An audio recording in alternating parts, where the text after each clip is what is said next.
Excel PU college ಗುರುವಾಯಿನಕೆರೆ, ಕರ್ನಾಟಕದ number 1 PU college. Admissions open now. ಒಂದಾನೊಂದು ಕಾಲ ಇತ್ತು, ಬಳ್ಳಾರಿ ಬ್ರದರ್ಸ್ ಅಂತಂದರೆ ಅದು ರೆಡ್ಡಿ ಬ್ರದರ್ಸ್ ಜೊತೆಗೆ ರಾಮುಲು ಅಂತ ಇತ್ತು. ಆದರೆ ಬದಲಾದ ಸನ್ನಿವೇಶದಲ್ಲಿ ನಾನೊಂದು ತೀರಾ ನೀನೊಂದು ತೀರಾ ಅನ್ನುವಂತೆ ಆದರು. ಆದರೆ ಈಗ ಬಳ್ಳಾರಿಯ ಗಲಭೆಯಿಂದ ಮತ್ತೊಮ್ಮೆ ರೆಡ್ಡಿ ಬ್ರದರ್ಸ್ ಹಾಗೂ ಶ್ರೀರಾಮುಲು ಒಂದಾಗಿದ್ದಾರೆ. ಹಳೆ ವೈಮನಸ್ಯನ್ನ ಬಿಟ್ಟು ಈಗ ಒಗ್ಗಟ್ಟು ಪ್ರದರ್ಶನ ಮಾಡ್ತಿದ್ದಾರೆ.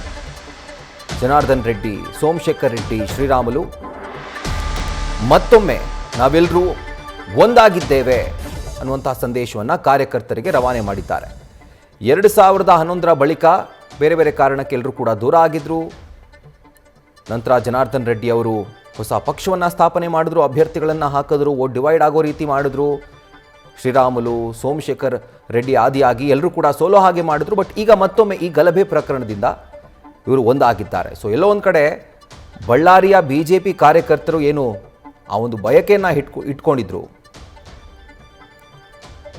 ದಶಕಗಳ ಕನಸನ್ನು ಏನು ಇಟ್ಕೊಂಡಿದ್ರು, ಅನೇಕ ವರ್ಷಗಳ ಆಸೆಯನ್ನು ಏನು ಇಟ್ಕೊಂಡಿದ್ರು, ಇಬ್ಬರು ಮೊದಲಿನ ರೀತಿ ಆಗಬೇಕು, ಇಬ್ಬರು ಮತ್ತೊಮ್ಮೆ ಹಳೆ ಖದರನ್ನು ಜಿಲ್ಲೆಯಲ್ಲಿ ಪ್ರದರ್ಶನ ಮಾಡಬೇಕು ಅನ್ನುವಂಥ ಆಸೆಯನ್ನು ಇಟ್ಕೊಂಡಿದ್ರು. ಆ ಕನಸು ಈ ಗಲಭೆಯಿಂದ ಒಂದು ರೀತಿ ಈಡೇರಿದೆ ಅಂತ ಹೇಳ್ಬೋದು.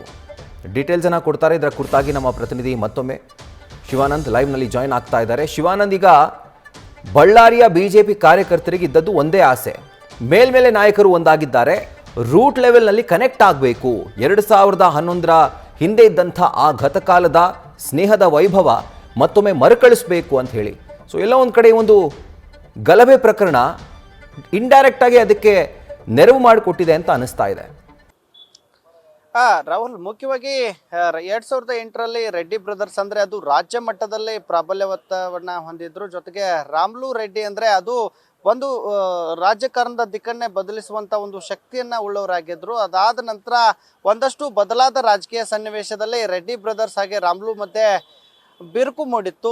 2023ರ ಚುನಾವಣೆಯಲ್ಲಿ ಅದು ಹೆಚ್ಚಾಗಿ ಪರಿಣಮಿಸಿತು. ಯಾಕಂದ್ರೆ ಒಂದ್ ಕಡೆ ಜನಾರ್ದನ್ ರೆಡ್ಡಿ ಅವರು ಪಕ್ಷವನ್ನ ಸ್ಥಾಪನೆ ಮಾಡ್ತಾರೆ, ಮತ್ತೊಂದ್ ಕಡೆ ರಾಮುಲು ಅವರು BJPಯಿಂದನೇ ಸ್ಪರ್ಧೆಯನ್ನ ಮಾಡ್ತಾರೆ. ಜೊತೆಗೆ ಅವರ ಸಹೋದರ ಸೋಮಶೇಖರ್ ರೆಡ್ಡಿ ಏನಿದ್ರು ಅವರು ಕೂಡ BJPಯಲ್ಲಿ ತಮ್ಮ ಸಹೋದರರ ಪತ್ನಿಯ ವಿರುದ್ಧವೇ ಅವರು ಕಣಕ್ಕೆ ಇಳಿತಾರೆ. ಹಾಗಾಗಿ ಒಂದಷ್ಟು ಮುನ್ಸುಗಳು ಕಾಣಿಸ್ಕೊಂಡಿದ್ವು. ಈಗ ಅದು ಬದಲಾಗಿರುವಂಥದ್ದು. ಯಾಕಂದ್ರೆ ಯಾವಾಗ ಬಳ್ಳಾರಿ ಪೋಸ್ಟಲ್ ಗಲಭೆ ಪ್ರಕರಣ ನಡೀತು, ಆಗ ಎಲ್ಲರೂ ಕೂಡ ಈಗ ಒಗ್ಗಟ್ಟಿನ ಮಂತ್ರ ಜಪಿಸ್ತಾ ಇರುವಂಥದ್ದು. ಯಾಕಂದ್ರೆ ರೆಡ್ಡಿ ರಾಮುಲು ಬ್ರದರ್ಸ್ ಮತ್ತೆ ಈಗ ರಾಜಕೀಯ ಪ್ರಾಬಲ್ಯತ್ವವನ್ನ ಹಿಡಿತಕ್ಕಾಗಿ ಮುಂದಾಗಿರುವಂಥದ್ದು. ಈಗ ಕಳೆದ 2-3 ವರ್ಷಗಳಿಂದ ದೂರ ಇದ್ದಂಥ ರಾಮುಲು ಅವರು ಕೂಡ ಈಗ ಜನಾರ್ದನ್ ರೆಡ್ಡಿ ಅವರ ಜೊತೆ ಆಗಿರುವಂಥದ್ದು. ಮತ್ತೆ ನಾವು ಈ ವಿಚಾರವಾಗಿ ಈ ಗಲಭೆ ನಡೀತು, ಈ ಒಂದು ಪ್ರಕರಣದ ಆರೋಪಿಗಳು ಅರೆಸ್ಟ್ ಆಗದೆ ಹೋದಂಥ ಸಂದರ್ಭದಲ್ಲಿ ನಾವು ಪಾದಯಾತ್ರೆಯನ್ನ ಕೈಗೊಳ್ತೀವಿ ಅನ್ನುವಂಥ ಒಂದು ನಿಟ್ಟಿನಲ್ಲಿ ಈಗ ನೇರವಾಗಿ ಸಿದ್ದರಾಮಯ್ಯ ಅವರಿಗೆ ಪರೋಕ್ಷವಾಗಿ ಖಡಕ್ ಸಂದೇಶವನ್ನ ರವಾನಿಸುವಂತ ಒಂದು ಕೆಲಸವನ್ನ ರಾಮುಲು ಅವರ ಆದಿಯಾಗಿ ಈಗ ಜನಾರ್ದನ್ ರೆಡ್ಡಿ ಅವರು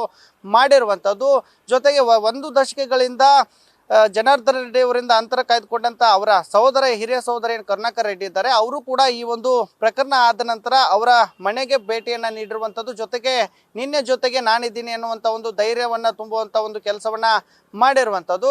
ಇದಲ್ಲದೆ ಸೋಮಶೇಖರ್ ರೆಡ್ಡಿ ಅವರು ಏನಿದ್ದಾರೆ, ಅರುಣಾಲಕ್ಷ್ಮಿ ಅವರು KRPP ಪಕ್ಷದಿಂದ ಕಳೆದ 2023ರ ವಿಧಾನಸಭೆ ಚುನಾವಣೆಯಲ್ಲಿ ಸ್ಪರ್ಧೆ ಮಾಡಿದ್ರು. ಆಗ ನನ್ನ ವಿರುದ್ಧವೇ ಸೊಸೆ ಸ್ಪರ್ಧೆ ಮಾಡಿದ್ದಾರೆ ಅನ್ನುವಂಥ ಒಂದು ನಿಟ್ಟಿನಲ್ಲಿ ಜನಾರ್ದನ್ ರೆಡ್ಡಿ ಮೇಲೆ ಸಾಕಷ್ಟು ಆಕ್ರೋಶವನ್ನ ಹೊರ ಹಾಕಿರುವಂಥದ್ದು. ನನ್ನ ಸೋಲಿಗೆ ನೇರವಾಗಿ ಜನಾರ್ದನ್ ರೆಡ್ಡಿ ಅವರೇ ಕಾರಣ ಆದ್ರು ಅನ್ನುವಂಥ ಒಂದಷ್ಟು ವೈಮನಸ್ಸು ಏನಿತ್ತು ಅದು ಈಗ ತಣ್ಣಗಾಗಿರುವಂಥದ್ದು. ಮತ್ತೆ ಈಗ ತನ್ನ ಸಹೋದರನ ಬೆನ್ನಿಗೆ ಈಗ ಸೋಮಶೇಖರ್ ರೆಡ್ಡಿ ಅವರು ನಿಂತ್ಕೊಂಡಿರುವಂಥದ್ದು. ಈ ನಿಟ್ಟಿನಲ್ಲಿ ಬಳ್ಳಾರಿಯನ್ನು ವಿರೋಧಿ ಬಣ ಇದೆ, ಅಂದ್ರೆ ಕಾಂಗ್ರೆಸ್ನ ಬಣ ಇದೆ, ನಾವು ಎಲ್ಲರೂ ಒಗ್ಗಟ್ಟಿನಿಂದ ಇದ್ದೀವಿ, ಮುಂದೆ ನಾವು ಮತ್ತೆ ರಾಜಕೀಯದಲ್ಲಿ ಹಿಡಿತ ಸಾಧಿಸ್ತೀವಿ ಅನ್ನುವಂಥ ಒಂದು ಎಚ್ಚರಿಕೆಯನ್ನ ಈಗ ತಮ್ಮ ಒಗ್ಗಟ್ಟು ಪ್ರದರ್ಶನದ ಮೂಲಕ ನೀಡ್ತಾ ಇರುವಂಥದ್ದು. ಈ ನಿಟ್ಟಿನಲ್ಲಿ ಈಗ ಪಾದಯಾತ್ರೆ ಮಾಡುವ ಬಗ್ಗೆ ಕೂಡ ಈಗ ಏನು ಎಲ್ಲ ನಾಯಕರಿದ್ದಾರೆ, BJPಯ ಏನು ರೆಡ್ಡಿ ರಾಮುಲು ಆಗಿರ್ಬೋದು, ಮತ್ತೆ ಅವರ ಸಹೋದರರು ಏನಿದ್ದಾರೆ ಅವರೆಲ್ಲರೂ ಸೇರಿ ಈಗ ಬಳ್ಳಾರಿಯಿಂದ ಮತ್ತೊಂದು ಪಾದಯಾತ್ರೆ ಬೆಂಗಳೂರಿಗೆ ಆರಂಭಿಸೋಕೆ ಈಗೆಲ್ಲ ಚರ್ಚೆನ ಮಾಡ್ತಿರುವಂಥದ್ದು. ಈ ನಿಟ್ಟಿನಲ್ಲಿ ಒಂದಷ್ಟು ಈ ಒಂದು ರಾಜಕೀಯ ವಿಚಾರವಾಗಿ ಸಾಕಷ್ಟು ಮೀಟಿಂಗ್